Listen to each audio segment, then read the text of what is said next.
Hello students, welcome to my channel. तो आज की इस वीडियो में मैं डिस्कस करने वाली हूँ आप लोगों के साथ आपके बीए सेकेंड सेमेस्टर प्राचीन इतिहास यानी एंशिएंट हिस्ट्री का सिलेबस।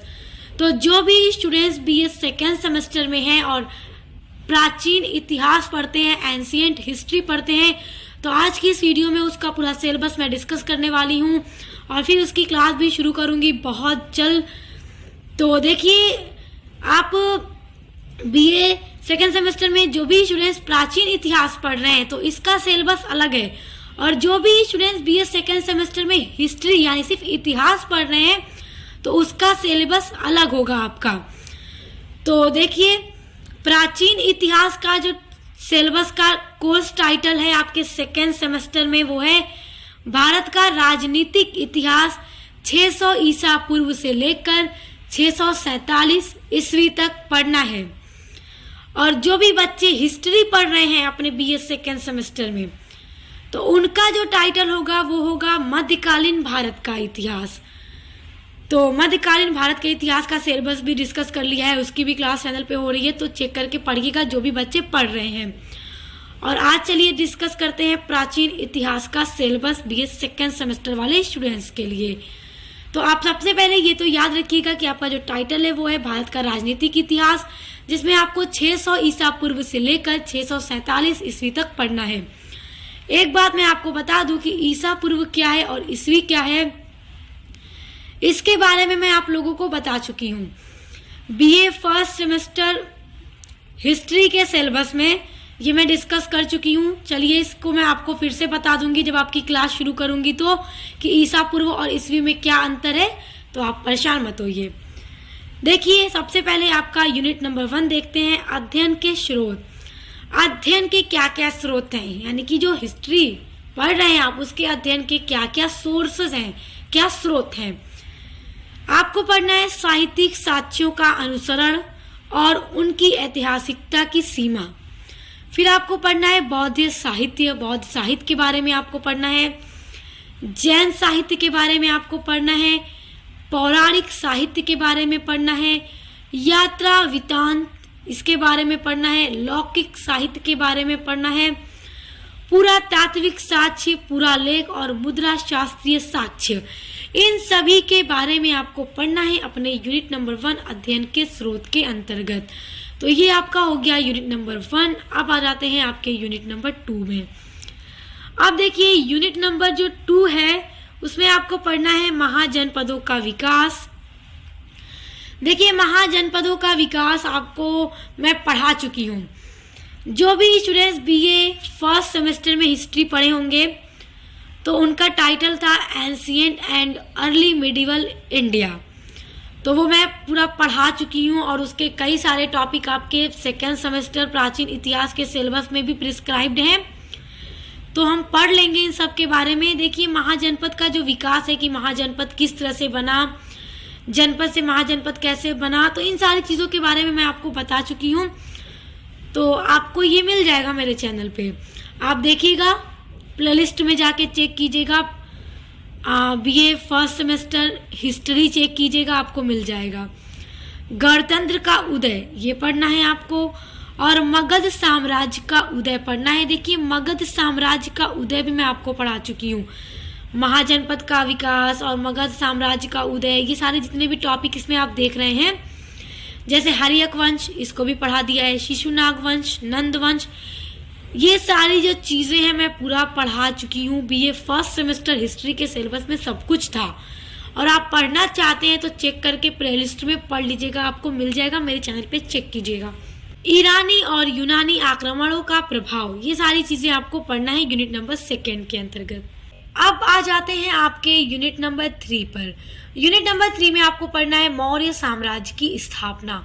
मौर्य साम्राज्य की स्थापना कैसे हुई, किसने की, प्रमुख शासक कौन रहे मौर्य साम्राज्य में, उसके बारे में पढ़ना है।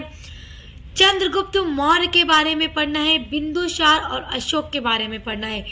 देखिए, ये 3 महान शासक जो मौर्य वंश के रहे, इनके बारे में आपको पढ़ना है। तो सभी पर वीडियो मैं बहुत जल्द अपलोड करूंगी, आपका पूरा टॉपिक कंप्लीट करा दूंगी।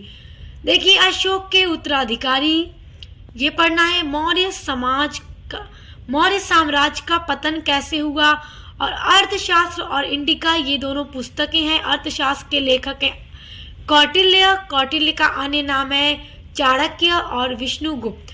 तो अलग नाम भी आपने याद रखना है, प्रश्न कभी कभी पूछ देता है। तो अर्थशास्त्र किसकी पुस्तक है, कौटिल्य की, और इंडिका भी पुस्तक है, तो ये किसकी पुस्तक है, मेगास्थनीज की।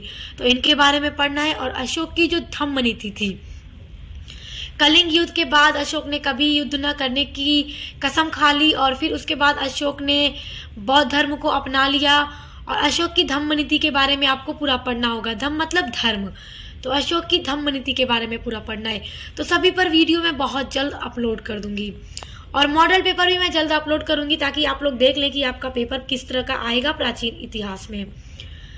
देखिए अब आ जाते हैं आपके यूनिट नंबर 4 में। यूनिट नंबर 4 में आपको पढ़ना है शुंग वंश के बारे में, पुष्यमित्र शुंग के बारे में पढ़ना है।